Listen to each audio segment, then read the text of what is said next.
કલમને મળ્યો અવાજ. નોબત હવે યુટ્યુબ પર. સબસ્ક્રાઇબ કરો અને મેળવો ડેઇલી અપડેટ્સ. નમસ્કાર. નોબતના આંગણે આપ સૌ નોબતના ચાહકો, ભાવકો, વાચકોનું હાર્દિક સ્વાગત છે. આપણા સૌનું લોકપ્રિય દૈનિક નોબત જામનગર શહેરમાં એક આગવી છાપ ધરાવતું અને સૌથી વધુ ફેલાવો ધરાવતું નોબત હવે જુદા રંગરૂપમાં પણ તમારી સામે ઉપલબ્ધ છે, આ યુટ્યુબ ચેનલ અને ફેસબુકના માધ્યમથી. અને આજે મને જણાવતા આનંદ અને ગર્વ થાય છે કે જામનગરના લોકપ્રિય દૈનિક નોબતે આજે જામનગરના એવા જ એક લોકપ્રિય વ્યક્તિત્વને તમારી સામે મૂકવાનો પ્રયાસ કર્યો છે. આજે એક એવા વ્યક્તિત્વને મળવું છે કે જેને આપણે સૌ ચાહીએ છીએ, જાણીએ છીએ, માનીએ છીએ. રાજકીય ક્ષેત્રના અગ્રગણ્ય માટે મને સાહિત્યની 4 લાઈનથી શરૂ કરવાનું મન થાય. સામાન્ય રીતે પોલિટિકલ ફિગરનો ઇન્ટરવ્યૂ આવી રીતે કોઈ સાહિત્યની લાઈનથી ન થતો હોય, પણ ડૉક્ટર મનોજ જોશી મનના 2 શેર મને કહેવાનું મન થાય કે આવું બીડું ઉપાડ તો કાયમની મોજ છે. આવું બીડું ઉપાડ તો કાયમની મોજ છે, ને તું જંખ ના જગાડ તો કાયમની મોજ છે, ને આંખો, દિમાગ, કાન તું અજમાવના સતત. રાજકીય ક્ષેત્ર એવું છે કે જેમાં માણસ બુદ્ધિ વાપરે, પુનઃ વાપરે, એની બધી ક્રાફ્ટ કળાઓ વાપરે કે આંખો, દિમાગ, કાન તું અજમાવના સતત, કામે હૃદય લગાડ તો કાયમની મોજ છે. અને એવા એક વ્યક્તિત્વ કે જેને એના રાજકીય સફરમાં જે પણ કર્યું એ હૃદય લગાડીને કર્યું, એની પાછળ એનું હૃદય નીચોવી નાખ્યું, અને એટલે એક સામાન્ય જનથી શરૂ કરીને, એક સામાન્ય જીવનથી શરૂ કરીને આજે ગુજરાત રાજ્યના રાજ્ય કક્ષાના મંત્રી તરીકે આપણી વચ્ચે છે. સ્વાગત કરીએ આપણે આપણા સૌના ચાહીતા જાણીતા ધર્મેન્દ્રસિંહ જાડેજા, જેને આપણે સૌ આદર અને પ્રેમથી હકુબાના નામથી ઓળખીએ છીએ. વેલકમ હકુબા. વેલકમ. Thank you. આભાર નોબત પરિવારનો. મંત્રી થયા પછી આ તમારો પહેલો ઇન્ટરવ્યુ છે, અને મને કહેવા દો અમારા દર્શક મિત્રોને કે આપણે સામાન્ય રીતે છાપામાં આવા શબ્દો વાંચતા હોઈએ કે લોક લાડીલા, કર્મઠ, જમીન સાથે સંકળાયેલા, સહજ, સરળ, લોકોની વચ્ચે રહેતા લોકસેવક, અને આ શબ્દો વાપરીને હવે ઘણીવાર તો એટલા બુઠ્ઠા થઈ ગયા છે કે માત્ર મિકેનિકલી વાપરતા હોઈએ છીએ. પણ તમારા માટે આ શબ્દો એકચ્યુઅલી શબ્દ વાપરવા પડે અને વાપરવા જ જોઈએ એવું તમારું વ્યક્તિત્વ છે. એક તમારી સફર જે અત્યારે તમે મંત્રી સુધી પહોંચ્યા છો એ આપણે આજે કવર કરવી છે આ વાતચીતમાં, પણ સાથે સાથે મારો એવો પ્રયત્ન પણ રહેશે અને તમને પણ વિનંતી કરીશ કે આ ઇન્ટરવ્યુમાં અમને હકુબાનું એક જુદું પાસું પણ જોવા મળે, એક અંગત પાસું પણ જોવા મળે. એ રીતે આપણે આ ઇન્ટરવ્યુને એટલે કરવો છે હકુબા. તો શરૂ કરીએ. આપ વિદ્યાર્થી નેતા તરીકે તો ન કહેવાય, પણ વિદ્યાર્થીઓના પ્રશ્નોથી આવી અને છેક અત્યારે અહીંયા સુધી પહોંચ્યા છો, તો એ સફરમાં મારે પહેલો પ્રશ્ન એ પૂછવાનો કે તમને પહેલો સ્પાર્ક ક્યારે થયો, પહેલી આમ પ્રેરણા કે ચેતના ક્યારે થઈ કે મારે આ ક્ષેત્રમાં આવવું છે? એ પ્રેરણા સ્ત્રોત કયો? 96-97ની વાત કરું તો નાના મોટા બિઝનેસ માટે, ધંધા માટે જામનગર જિલ્લાનું પડાણા તાલુકાનું, લાલપુર તાલુકાનું પડાણા ગામ છે. ગૌભા દાદા એટલે કાથડજી દાદા પરિવાર ખૂબ જ જૂનો અને જાણીતો પરિવાર છે, સામાજિક રીતે અને રાજકીય રીતે. ગૌભા દાદા સાથે મારે નજીકનો પારિવારિક નાતો, અને ગૌભા જિલ્લા પંચાયતના સદસ્ય હતા. એની સાથે ફરતો હરતો અને લોકસેવા હું નાના મોટા કાર્ય કરતો, વિદ્યાર્થીને હોય, ખેડૂતના હોય કે એવા પ્રશ્ન કરતો. ગૌભા દાદાથી મને પ્રેરણા મળી કે રાજકીય શરૂઆત મેં તાલુકા યુવક કોંગ્રેસ પ્રમુખ જામખંભાળિયા 99થી કરી. પણ પ્રેરણા મને મળી હોય તો ગૌભા દાદા પડાણા, હાલમાં પણ એ જિલ્લા પંચાયત સદસ્ય, એના ફાધરનું પોતાનું એ એરિયામાં બહુ જ લોકસેવા તરીકે એનું નામ છે. એ લોકસેવા કરતાં તેની સાથે મને પ્રેરણા મળી કે લોકસેવા કરવી હોય તો થોડુંક રાજકારણમાં આપણે આવવું જોઈએ. અને તમે રાજકારણમાં તો આવ્યા જ, પણ એ આવતા પહેલાં પણ તમે લોકસેવા માટે અનેક ક્ષેત્રોમાં કાર્યરત છો. તમે વિદ્યાર્થીઓ, હજારો વિદ્યાર્થીઓની ફીસ કે હજારો વિદ્યાર્થીઓને પુસ્તક વિતરણથી લઈ, બ્લડ ડોનેશનથી લઈ, ધાર્મિક ક્ષેત્રમાં પણ કોઈ એવું ક્ષેત્ર બાકી નથી રાખ્યું કે જ્યાં તમે કામ ન કર્યું હોય કે તમારો ફાળો ન આપ્યો. અને માત્ર હાજરી કે આપવા પૂરતું નહીં, તમે હૃદયથી એની સાથે જોડાયેલા છો. તો થોડીક તમારી એ સેવાકીય પ્રવૃત્તિની વાત આજે કરવી છે કે તમે શરૂઆત ક્યાંથી કરી અને શું કરી રહ્યા છો અત્યારે? ખાસ કરીને પહેલેથી મારો ધાર્મિક પ્રવૃત્તિ સાથે હું સંકળાયેલો હતો, એટલે નાના માણસોને હું કઈ રીતનો મદદરૂપ થઈ શકું એ ઉદ્દેશ સાથે હું રાજકીય પ્રવૃત્તિ ચાલુ કરી. એની સાથે સાથે દરેક વિસ્તારમાં દરેક લોકોને મળતો, ત્યારે કોઈને વિદ્યાર્થીઓને ફીસની જરૂર હોય, નોટબુકની જરૂર હોય કે ચોપડાની જરૂર હોય, એને મદદ કરતો. હોસ્પિટલ આરે સંકળાયેલ હતો તો બ્લડની જરૂર હોય કે પણ કોઈ ક્ષેત્રની જરૂર હોય, નવરાત્રિ હોય, ધાર્મિક પ્રસંગ કોઈ પણ હોય, લોકોને ઉપયોગ થાવ એ ધ્યેય સાથે હું રાજકારણમાં આવ્યો છું. અને લોકોને રાજકારણના માધ્યમથી લોકોને સેવા આપણે કરી શકીએ એ ઉદ્દેશ સાથે હું નાના માણસોને મદદ કરવા માટે હંમેશા તત્પર રહેતો અને એ મદદને હિસાબે હું આજે અહીંયા પહોંચ્યો છું.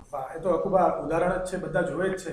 અને તમે એ લોકો સાથે સંકળાયેલા છો ને, જમીની હકીકત સાથે સંકળાયેલા છો.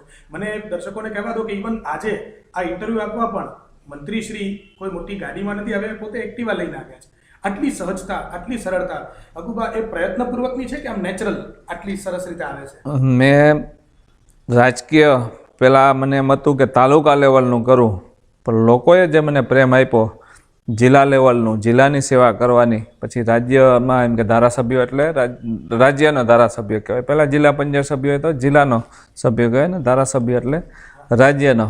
અને અત્યારે મને જ્યારે રાજ્ય કક્ષાનું આપ્યું મંત્રીપદ, એટલે ખાસ કરીને હું નાનો માણસ છે, હું ગાડી લઈને આવું, કમાન્ડો મારા ભેગા હોય, પાયલોટિંગ હોય, તો નાના માણસ છે એ સહેજ મારી નજીક આવતા અચકાય.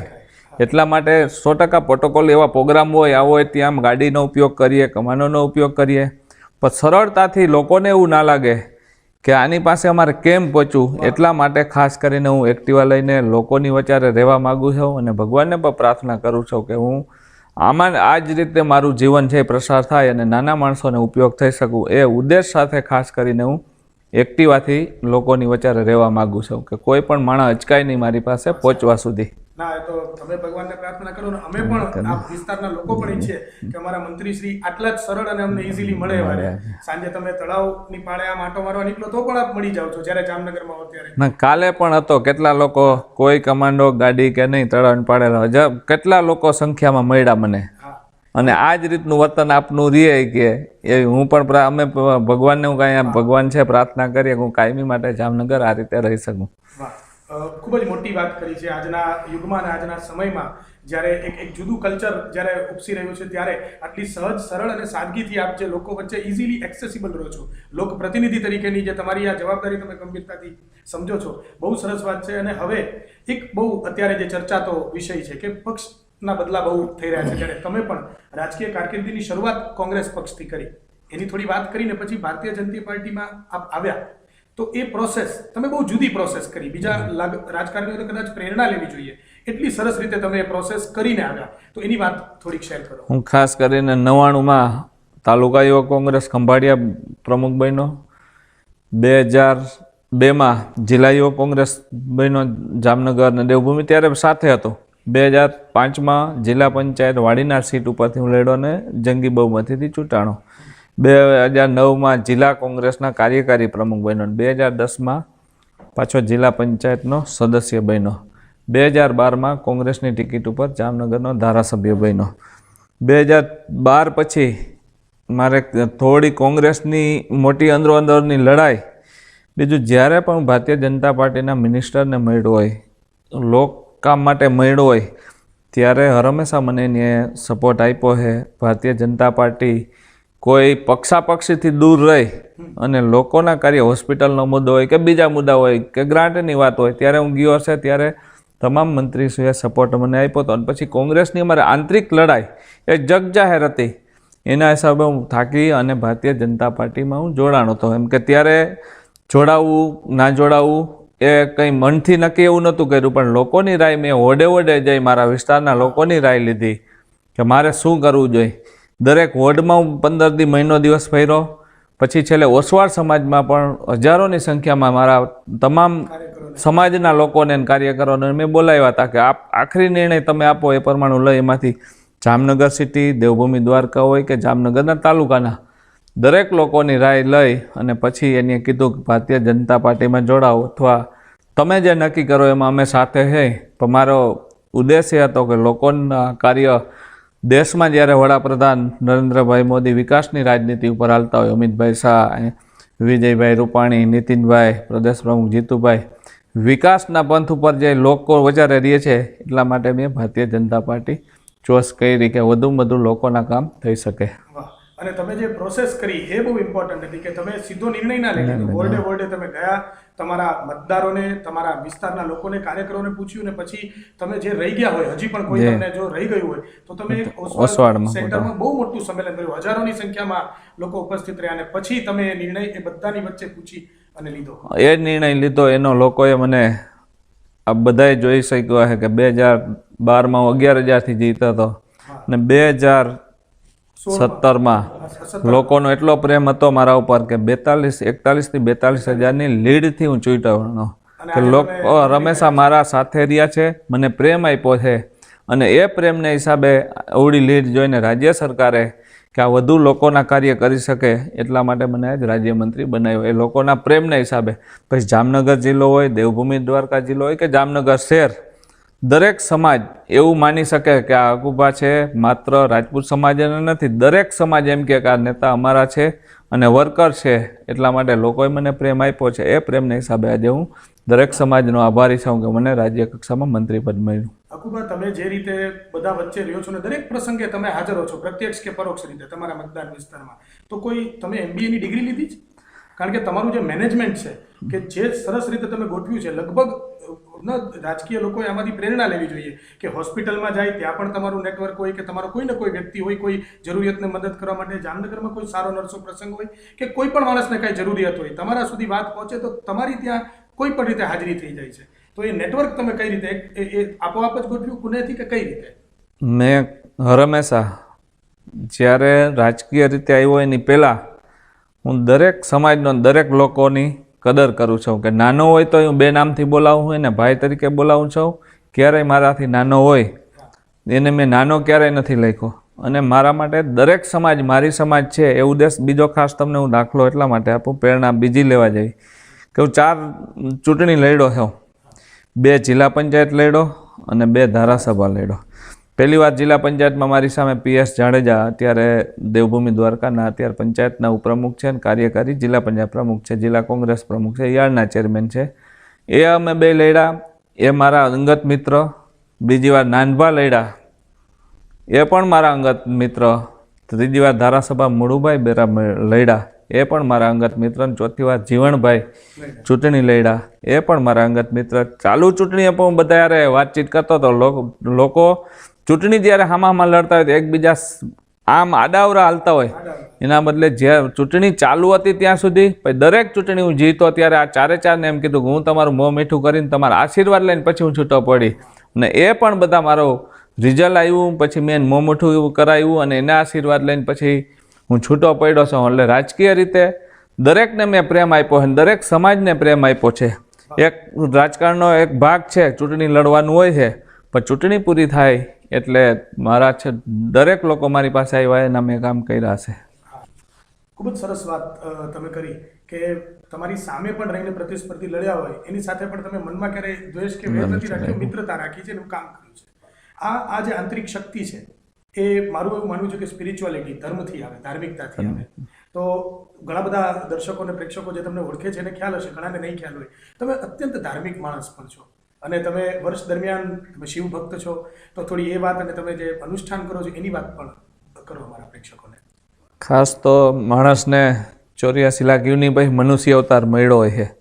એ મનુષ્ય અવતાર દરેક જીવનનું જતન કરવા માટે, એટલે માત્ર મારા કે મારા પરિવાર માટે નહીં, દરેક સમાજને ઉપયોગી થઈ શકો. પછી મૂંગા પક્ષી છે એના માટે મનુષ્ય અવતાર ભગવાને આપ્યો હોય. ત્યારે હું તો કુદરતને પ્રાર્થના, શ્રાવણ મહિનો હોય ત્યારે દરરોજ 5000 બિલી ચડાવવા જ વર્ષોથી. જ શ્રાવણ મહિનામાં કોઈ રાજકીય કે સામાજિક પ્રોગ્રામ હું ના રાખું. શિવની પૂજા શ્રાવણ મહિનામાં 4 થી 5 કલાક હું મંદિરમાં બેસું. નવરાત્રિ હોય એમાં પણ અનુષ્ઠાન કરું અને કુદરતને સવારે દરરોજ 1 કલાક પૂજા કરું કે મારાથી સારા કાર્ય થઈ શકે, દરેક લોકોને ઉપયોગ થઈ શકું. ધાર્મિકમાં એટલી શક્તિ છે. તમારી સામે 250 સ્પીડનું વાવાઝોડું આવતું હોય તો એક કુદરતી ધાર્મિક શક્તિ જેવી છે કે એ વાવાઝોડું તમારી પાસે આવે ત્યાં વીંટાઈ જાય. અને હું તો મારા દાખલા હજારો દીધા છે. મેં તો લોકોને હું કહું છું, દરેક પ્રોગ્રામ, સામાજિક પ્રોગ્રામમાં જતો હોઉં ત્યારે હું બધાને કહેતો હોઉં તમારા બાળકોને એક ધાર્મિક 5 મિનિટ પૂજા પાઠ. ભણતર અત્યારે યુગ ખૂબ જ ઝડપી હાલી રહ્યો, 21મી સદી છે.